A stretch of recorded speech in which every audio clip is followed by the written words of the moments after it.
आज हम डिस्कस करेंगे अमोर्टाइजेशन ऑफ लोन। जो इससे पहले वाला लेक्चर हमने दिया था उसमें हमने डिस्कस किया था अमोर्टाइजेशन ऑफ लोन, यानी जो मेथड ऑफ रीपेमेंट है हमारे पास।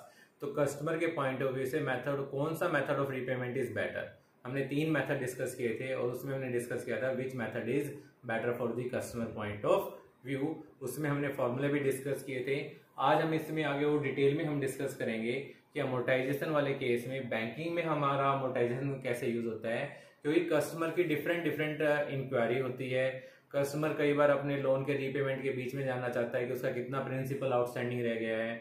उसका मान लो 10th उसका नंबर ऑफ पेमेंट आपका 10 ईयर है, तो वो आफ्टर 5th पेमेंट के बाद ये जानना चाहता है कि कितना प्रिंसिपल आउटस्टैंडिंग रह गया है, या 6th पेमेंट में उसका कितना प्रिंसिपल कंपोनेंट है, कितना इंटरेस्ट का कंपोनेंट है। तो ये सारी चीजें हम आज के लेक्चर में हम डिस्कस करेंगे। तो अमोर्टाइजेशन का फॉर्मूला हमने पहले डिस्कस कर लिया था। अमोर्टाइजेशन वाले केस में हम प्रेजेंट वैल्यू इक्वल पेमेंट का हम निकालते हैं, तो उसका फॉर्मूला हमारे पास होता था R is equal to P upon A N sub I. A N sub I क्या होता है? Present value of ₹1 for N year at the rate of I per period. तो उसका फॉर्मूला हमने किया था P into I upon 1 minus 1 plus I raise to power minus N.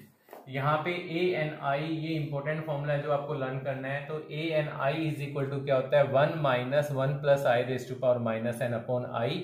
आई हमारा क्या होता है? आर अपॉन एम, और एन हमारा क्या होता है? M into T. आर हमारा क्या होगा? Periodic payment. तो आज हम ये डिस्कस करेंगे। तो फर्स्ट हम देखो, फर्स्ट फॉर्मूला हमारे पास क्या होता है? Periodic payment of ₹R of A loan of ₹P। यानी अगर आपने ₹P का लोन लिया है तो उसका कितना पीरियोडिक पेमेंट बनेगा। तो ये फॉर्मूला हमने प्रीवियस लेक्चर में भी डिस्कस किया था, तो दोबारा यहाँ पे लिख रहा हूं। तो R इज इक्वल टू क्या फॉर्मूला बनेगा? ये P into I upon 1 minus 1 plus I raise to power minus N. Now come to the second formula, principal outstanding at the beginning of the care period. मान लो आपके जो loan की terms है वो 10 ईयर है। मान लो आपके लोन की टर्म्स कितनी है? 10 ईयर है। आप क्या जानना चाहते हैं? Principal outstanding at the beginning of K, आपने मान लिया 5th। के को आपने क्या मान लिया? 5th। तो आप क्या जानना चाहते हैं कि कितना प्रिंसिपल आउटस्टैंडिंग रहेगा eight the beginning of the 5th period. Mode of payment आपका एनुअल है, तो इसको हम इस तरीके से भी रीड कर सकते हैं, principal outstanding at the end of the K minus 1th period. यानी के माइनस 1 कितना हो जाएगा? 4th। कि कितना आपका प्रिंसिपल आउटस्टैंडिंग रह गया at the end of the 4th year. तो जितना आपका principal outstanding at the end of the 4th year होगा, उतना ही आपका क्या होगा? Principal outstanding at the beginning of the 5th year. अब इसको कैलकुलेट करने का फॉर्मूला क्या होगा? Present value of remaining.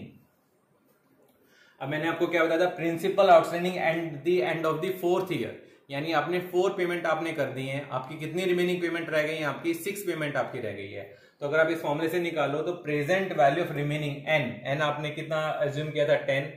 10 minus 5 minus 1, 10 minus 4 that is 6। तो जो आपकी 6 पेमेंट रह गई है उसकी हमें क्या निकालनी होगी? प्रेजेंट वैल्यू निकालनी होगी। तो principal outstanding at the beginning of the 5th year कितना होगा? Present value of remaining 6th payment. तो जितनी आपकी रिमेनिंग पेमेंट रह गई है उसकी हम क्या निकाल लेंगे? Present value. अब उसका फॉर्मूला यही होता है हमारे पास, P is equal to R into A N minus K minus 1 subject to आई।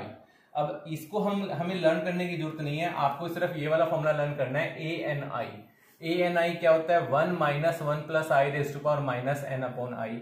यहाँ पे आप n के प्लेस पे आप क्या पुट कर दो? n minus K minus 1। तो अगर आप n के प्लेस पे n minus K minus 1 put करोगे तो ये फॉर्मूला क्या बन जाएगा? R इंटू 1 माइनस 1 प्लस आई। n के प्लेस पे हमने क्या पुट कर दिया? n minus K minus 1। बाहर माइनस है तो ये फॉर्मूला क्या हो जाएगा? माइनस n प्लस के माइनस 1 अपॉन आई। आई हमारा वही रहेगा R अपॉन एम। के हमारा वो होगा जिस पीरियड की आपको क्या निकालनी होगी? प्रिंसिपल आउटस्टैंडिंग पेमेंट आपको निकालनी होगी। So this is the required formula for calculating present value principal outstanding at the beginning of the kth period. तो मेनली हमारे पास ये 2 ही फॉर्मूले हैं। इसके बाद जितने भी फॉर्मूले होंगे वो इन दोनों फॉर्मूलों से ही हमारे क्या होंगे? जनरेट होंगे। और ये वाला फॉर्मूले में भी आपको अलग से कुछ याद करने की जरूरत नहीं है। आप सिर्फ क्या याद करो? A N subject to I का फॉर्मूला क्या है? वो हमारा फॉर्मूला ये है। Now come to the third, principal repaid till the beginning of the kth period. Principal repaid till the beginning of the kth period. अब ये इसी क्वेश्चन को हमने दूसरे तरीके से रीड आउट किया है कि आपने कितना आपका प्रिंसिपल रीपे आपने कर दिया। मान लो आपने 1 लाख का लोन लिया है तो आपका कितना प्रिंसिपल रीपेड हो गया है eight the beginning of the kth period. तो उसका फॉर्मूला क्या होगा, आपका लोन अमाउंट, जितना आपने लोन लिया लोन अमाउंट माइनस जिस पीरियड का आप निकाल रहे हो उसमें से उस पीरियड का हम क्या कर देंगे, क्या सेपरेट कर देंगे, प्रिंसिपल आउटस्टैंडिंग। तो फॉर्मूला क्या हो जाएगा, loan amount minus principal outstanding at the beginning of the kth period. अब इसका फॉर्मूला में याद करने की जरूरत ही नहीं है क्योंकि ये फॉर्मूला हमारा ऑलरेडी ये हमने डिस्कस किया हुआ है। तो हम P में से, P हमारा क्या था लोन अमाउंट, P में से हम क्या सेपरेट कर देंगे, प्रेजेंट वैल्यू यानी प्रिंसिपल आउटस्टैंडिंग सेपरेट कर देंगे, that is R into A minus N minus K minus 1 subject to I। तो इसी फॉर्मूले की हेल्प से हमारा ये थर्ड पार्ट भी निकल जाएगा। Come to the fourth part, interest in the kth payment. अब ये हमने पहले भी बताया था आपको कि जो हम इक्वल पेमेंट करते हैं उसके अंदर 2 कंपोनेंट होते हैं, एक इंटरेस्ट का कंपोनेंट होता है और एक प्रिंसिपल का कंपोनेंट होता है। तो अगर आप एट एनी टाइम ये जानना चाहते हैं कि ये मैं जो पेमेंट दे रहा हूं इसमें इंटरेस्ट का कंपोनेंट कितना है और प्रिंसिपल का कंपोनेंट कितना है, तो वो भी हम इस फॉर्मूले की हेल्प से कैलकुलेट कर सकते हैं। तो interest in the kth payment कितना होगा, I यानी जो हमारा रेट ऑफ इंटरेस्ट होता है that is R upon M, that is I into principal outstanding at the beginning of the kth period. ये हमें पता है कि हमारा इंटरेस्ट कितना होता है, जितना हमारा प्रिंसिपल आउटस्टैंडिंग होता है उसको उस रेट ऑफ इंटरेस्ट से मल्टीप्लाई कर देंगे तो हमारे पास क्या आ जाएगा, interest in the kth payment आ जाएगा। कोई ये भी जानना चाह सकता है कि प्रिंसिपल मेरा कितना अमाउंट है, उससे जो हमारी इक्वल पेमेंट है उसके अंदर प्रिंसिपल का कंपोनेंट कितना है। तो principal contained in the kth payment, तो जो हम पेमेंट कर रहे हैं, अगर हम पेमेंट में से इंटरेस्ट का कंपोनेंट सेपरेट कर देंगे तो किसका अमाउंट आ जाएगा, प्रिंसिपल का अमाउंट आ जाएगा। तो इसका फॉर्मूला भी आपको अलग से याद करने की जरूरत नहीं है। तो kth payment minus interest contained in the kth payment. तो interest contained in kth payment हम यहां से निकाल लेंगे। kth पेमेंट हमारी क्या होती है, इक्वल R, तो R minus interest contained in the kth payment, तो ये किसके इक्वल आ जाएगा, आपका principal contained in the kth payment. And in the last total interest paid. Total interest paid हम कैसे निकालेंगे कि हमने हर कोई ये जानना चाहता है कि मैंने टोटल कितना इंटरेस्ट पे किया है। तो जितनी आपने पेमेंट पे की है उसको नंबर ऑफ ईयर से मल्टीप्लाई कर दो माइनस लोन अमाउंट, तो NR माइनस P, इसकी हेल्प से हमारे पास क्या आ जाएगा, टोटल इंटरेस्ट पेड। तो जितने भी क्वेश्चन है उन सब के अंदर ये सारे फॉर्मूले हमारे यूज होंगे। तो ये बड़ा ही इंपॉर्टेंट टॉपिक है। अब हम इसको इस क्वेश्चन की हेल्प से हम इसको सोल्व करेंगे। Now let us consider this problem. A loan of rupees 50,000 is to be repaid by equal installment. कोई लोन है 50,000 का जिसको हमें रीपे करना है इक्वल इंस्टॉलमेंट में। रीपे करना है, लोन को रीपे करना है, तो इसका मतलब हमें लोन को क्या करना है, अमोर्टाइजेशन करना है। लोन का हमें क्या करना है, लोन को फुली रीपे करना है। तो यहाँ से हमें पता चलेगा कि ये क्वेश्चन किस प्रॉब्लम का है, किस कैटेगरी का, अमोर्टाइजेशन ऑफ लोन का है। Of equal installment by principal and interest over a period of 5 year. Term of the loan कितनी देर की है, 5 year. If the rate of interest is 8% effective. Effective means क्या होता है, एनुअल। इफेक्टिव जहां पे भी लिखा होता है, इफेक्टिव का मतलब हमारे पास कौन सा मोड होता है, एनुअल मोड होता है। फाइंड, अब आपको ये पांचों केस निकालने हैं। फाइंड द एनुअल पेमेंट, यानी आपको क्या निकालना है, R, जिसको हम पीरियोडिक पेमेंट बोलते हैं। Second, principal outstanding at the beginning of the third year, कि जब थर्ड ईयर स्टार्ट होगा तो हमारा कितना प्रिंसिपल आउटस्टैंडिंग रह जाएगा। Principal repaid till the beginning of the third year, कि थर्ड ईयर तक हमने कितना प्रिंसिपल रीपे कर दिया है। Interest contained in the third payment, यानी जब मैं थर्ड पेमेंट करूंगा तो उसमें मेरा इंटरेस्ट का कंपोनेंट कितना होगा। Principal component in the third payment, third payment में प्रिंसिपल का कंपोनेंट कितना होगा, और टोटल इंटरेस्ट पेड। तो विल सी, एक ही प्रॉब्लम के अंदर हम सारे केस हम इसको डिस्कस कर सकते हैं। नाउ लेट अस कंसीडर, जो जो चीजें गिवन है आपको उनको मेंशन कीजिए। हियर लोन अमाउंट कितना देर का आपको 50,000। R कितना गिवन है आपको, 8%। R is 8%। इफेक्टिव मतलब एनुअल, तो M की वैल्यू क्या गिवन है, 1। तो I इज इक्वल टू क्या होगा, R upon M, that is 0.08 upon 1 is equal to 0.08। N is equal to क्या होता है, M इंटू T। M की वैल्यू हमारे पास 1 है, तो 1 into 5 is equal to 5। Now come to the first part, find the annual payment. Annual payment हमारी क्या होती है, R। We know that the formula for annual payment, let R be the annual payment, and we know that the formula for calculating r is equal to p upon a n sub I. What is a n sub I? Present value of rupees 1 for n year at the rate of I. So if we put the value of a n sub I, we'll get p into I upon 1 minus 1 plus I raised to power minus n. We know that a n sub I का formula हमारा क्या होता है 1 minus 1 plus I raised to power minus n upon I. So put the value of a and I here, we'll get this formula. Now put the values of p, I and n in this equation. We get 50,000 into I हमारा कितना था 0.08. तो 50,000 into 0.08 upon 1 minus 1 plus I. तो 1 plus I क्या हो जाएगा 1.08 raised to power minus n. n हमारा कितना है 5. तो इज इक्वल टू -5. अब इसको वैसे तो हम यहाँ से डायरेक्ट भी सोल्व कर सकते हैं, लेकिन माइनस में हम करते हैं तो हमें लोग जब हम लेते हैं तो उसमें +1 और -1 करना पड़ता है. तो उस चीज को अवॉइड करने के लिए मैंने इसको क्या कर दिया है 1.08 रेज़ टू पावर -5 को मैंने क्या लिख दिया 1 upon 1.08 रेज़ टू पावर 5. अब इसकी वैल्यू अगर हमें पता चल जाए तो हमें किसकी वैल्यू पता चल जाएगी r की वैल्यू पता चल जाएगी. अब इसकी वैल्यू हम डायरेक्टली तो कैलकुलेट नहीं कर सकते हैं, तो इसको हम किसकी हेल्प से करेंगे with the help of the log table.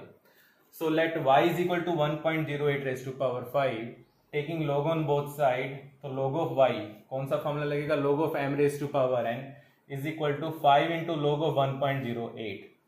तो log of 1.08 में हम क्या करेंगे 10 की वैल्यू हम 8 पे चेक करते हैं. 10 की वैल्यू 8 पे क्या होती है 0334. तो यहाँ पे हमारा डेसिमल लग जाता है. तो डेसिमल से पहले यहाँ पे कितनी डिजिट है सिंगल डिजिट है, तो उसमें से हम 1 लेस कर देंगे तो ये क्या हो जाएगा 0.0334. 5 से मल्टीप्लाई कर दो तो 0.167. This is equal to what log of y. Then taking antilog on both side will get what y is equal to antilog of 0.167. Antilog हमेशा डेसिमल से स्टार्ट होता है, तो 0.16 की वैल्यू हम कहाँ पे चेक करेंगे 7 पे. 0.16 की वैल्यू 7 पे होती है 1469. अब यहाँ पे डेसिमल से पहले क्या है 0, तो उसमें हम 1 ऐड कर देंगे तो 1 प्लेस के बाद हमारा डेसिमल लग जाएगा, तो वैल्यू क्या हो जाएगी 1.469. So put the value of y in this equation, will get r is equal to 4000 upon 1 minus 1 upon 1.469. 1 को 1.469 से डिवाइड करोगे तो ये टर्म आ जाएगी हमारे पास. 1 में से इसको सब्ट्रैक्ट करोगे तो ये टर्म आ जाएगी, और 4000 के जब आप इससे डिवाइड करोगे तो will get the value of r. तो हमारे पास r कितना आ जाएगा 12,528.8162. तो हमारे पास फर्स्ट जो क्वेश्चन था फाइंड द एनुअल पेमेंट, तो हमारी एनुअल पेमेंट कितनी आ गई 12,528.8162. Consider the second question principal outstanding at the beginning of the third year. आपको क्या फाइंड आउट करना है principal outstanding at the beginning of the third year. तो प्रिंसिपल आउटस्टैंडिंग का फॉर्मूला हमारे पास क्या होता है, this is the required formula. P is principal outstanding is equal to R into A n minus K minus 1 subject to I. R हमने निकाल लिया था, इक्वल पेमेंट होता है हमारे पास. तो प्रीवियस जो हमारा पार्ट A था उसमें हमारे पास R की वैल्यू कितनी आ गई थी 12,528.8162. तो 12,528.8162 इंटू A n हमारा नंबर ऑफ ईयर होता है. तो नंबर ऑफ ईयर हमारे पास कितना दे रखा है 5 माइनस K माइनस 1. K हमारे पास क्या है 3, तो 3 माइनस 1 तो 5 माइनस 2 दैट इज 3, और रेट ऑफ इंटरेस्ट कितना है 0.08. तो ये क्या वैल्यू हो जाएगी हमारे पास A3 subject to rate of interest 0.08. A का हमें फॉर्मूला पता ही है, ANI का फॉर्मूला क्या होता है 1 minus 1 plus I raise to power minus n upon I. तो यहाँ पे n की वैल्यू हम क्या पुट कर देंगे 3, I की वैल्यू क्या पुट कर देंगे 0.08. तो ये क्या वैल्यू हो जाएगी 12,528.8162 into 1 minus 1.08 raise to power minus 3 upon 0.08. Up to 3 वाले टर्म को आप सिंपल कैलकुलेटर से भी सोल्व कर सकते हो. तो इसको सिंप्लीफाई करने के लिए मैं क्या लिख सकता हूँ इसको 1 अपॉन 1.08 रेज़ टू पावर 3. तो जब आप इसको सिंप्लीफाई करोगे तो इसको सिंप्लीफाई करने के बाद हमारे पास ये टर्म आ जाएगी 2.577096. जब आप इसको इससे मल्टीप्लाई करोगे you will get this answer. तो ये हमारे पास क्या आ जाएगा principal outstanding at the beginning of the third year. यानी जब आपका थर्ड ईयर स्टार्ट होगा तो हमारा कितना प्रिंसिपल आउटस्टैंडिंग रह गया है 32,287.9585. यानी आपने टोटल लोन कितना लिया था 50,000 का, और हमारा इतना प्रिंसिपल आउटस्टैंडिंग रह गया है. So this is the formula for calculating principal outstanding for the beginning of the third year. Now come to the third part, principal repay till the beginning of the third year, कि आपने कितना principal repay कर दिया at the beginning of the till the beginning of the third year. अब अगर आपको principal repaid निकालना है till the beginning of the third year, तो आपका फॉर्मूला क्या होता है, लोन अमाउंट, कि जो आपने लोन अमाउंट ले रखा है minus principal outstanding at the beginning of the third year. और प्रिंसिपल आउटस्टैंडिंग कितना at the beginning of the third year, ये हमने पहले ही कैलकुलेट कर लिया था। तो प्रिंसिपल आउटस्टैंडिंग हमारा कितना था 32,287.9585 और लोन अमाउंट कितना था 50,000। तो हमारे पास कितना रह जाएगा ये प्रिंसिपल रीपेड, यानी आपने जब आपका थर्ड ईयर स्टार्ट हुआ है तो थर्ड ईयर स्टार्ट होने से पहले आपने कितना प्रिंसिपल रीपे कर दिया है 17,712.0415। So in this way we can calculate the principal repaid till the beginning of the any year, जो भी ईयर है उसके अकॉर्डिंग हम ये फॉर्मूला इसमें अप्लाई कर सकते हैं। Come to the next question, interest contained in the third payment. ये बहुत इजी है निकालना, interest contained in the third. किसी भी पेमेंट का अगर आपको इंटरेस्ट निकालना तो उसको आप प्रिंसिपल जितना आपका आउटस्टैंडिंग रहता है उस ईयर का, उसको आप किससे मल्टीप्लाई कर दो, आई से। थर्ड ईयर का था तो principal outstanding at the beginning of the third year को हम किससे मल्टीप्लाई कर देंगे, आई से। अब हमारा कितना प्रिंसिपल आउटस्टैंडिंग था eight the beginning of the third year 32,287.9585, इसको किससे मल्टीप्लाई कर देंगे 0.08 से। तो ये हमारे पास क्या आ जाएगा, interest contained in the third payment. Total payment अगर आपको याद हो, टोटल पेमेंट हमारी कितनी थी 12,528.8162। ये हम टोटल एनुअल पेमेंट दे रहे थे और इसको भी जब हम पेमेंट करते हैं तो इसको राउंड ऑफ कर देते हैं बैंकिंग सेक्टर में। तो अगर आप इसको राउंड ऑफ करोगे तो कितनी हो जाएगी 12,529। एक्चुअल में तो इतनी होगी, लेकिन अभी हम मैथमेटिकली कर रहे हैं तो मैथमेटिकली मैं इसको 4 डेसिमल प्लेस तक ले रहा हूँ। तो 12,528.8162 आप पेमेंट दे रहे थे। अब इस पेमेंट में हमारा कितना इंटरेस्ट का कंपोनेंट है, इंटरेस्ट का कंपोनेंट कितना है 2583.03668। नेक्स्ट क्वेश्चन में आपसे क्या पूछा हुआ है, principal contained in the third payment. अगर आपको टोटल पेमेंट पता है, टोटल पेमेंट हमारी कितनी थी 12,528 पॉइंट समथिंग। इंटरेस्ट का कंपोनेंट आपको पता है कि उस पेमेंट के अंदर इंटरेस्ट का कंपोनेंट कितना है, तो प्रिंसिपल का कंपोनेंट कितना होगा। पीरियोडिक पेमेंट में से अगर हम इंटरेस्ट का कंपोनेंट सेपरेट कर देंगे तो किसका कंपोनेंट आ जाएगा, प्रिंसिपल का कंपोनेंट आ जाएगा। तो principal contained in the kth payment क्या फॉर्मूला होगा, kth payment minus interest contained in the kth payment. तो kth पेमेंट हमारी कितनी थी 12,528 पॉइंट समथिंग माइनस इंटरेस्ट, तो ये हमारे पास क्या आ जाएगा principal contained in the kth payment. Now come to the last question, total interest paid. Total interest paid क्या फॉर्मूला होगा हमारा, N R minus P. N हमारा कितना था 5, आर की वैल्यू कितनी थी हमारे पास 12,528.8162 माइनस पी। लोन हमने कितना लिया था 50,000। लोन हमने कितना लिया था 50,000। तो जब आप इसको सिंप्लीफाई करोगे you will get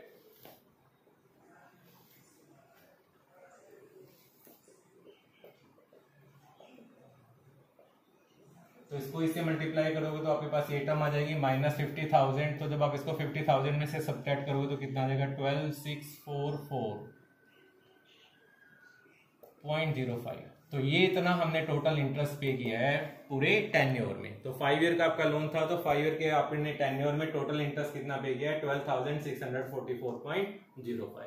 so in this way आपके पास कोई भी क्वेश्चन आ जाए, हम इन फॉर्मूले की हेल्प से अमोर्टाइजेशन, हम कुछ भी आपकी कोई भी क्वेरी हो तो वो हम अमोर्टाइजेशन की हेल्प से हम क्या कर सकते हैं, सोल्व कर सकते हैं। Thank you.